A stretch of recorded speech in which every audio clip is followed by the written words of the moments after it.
إلى موضوع آخر، اندلعت حرائق مهولة صبيحة اليوم الاثنين عبر عديد الولايات الوسطى والشرقية بسبب موجة الحر التي تضرب هذه الولايات مؤخرا، والتي تجاوزت 48 درجة، حيث سجلت ولاية بجاية عدة حرائق أبرزها بنكسيلا، ملبو، أوقاس، بالإضافة إلى سيدي عيش، أميزور، في حين تستمر عملية الإخماد.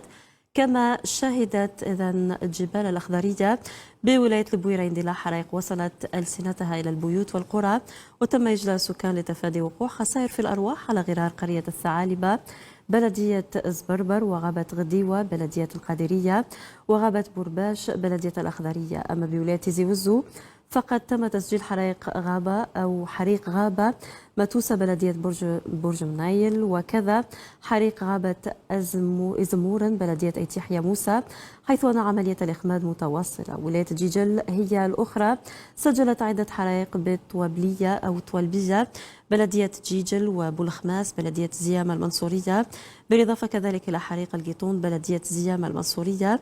أما بولاية سكيكدا فقد تم تسجيل حريق غابة الحوش قرية العوينات، وحريق بلدية ولاد عطية، عملية الإخماد متواصلة.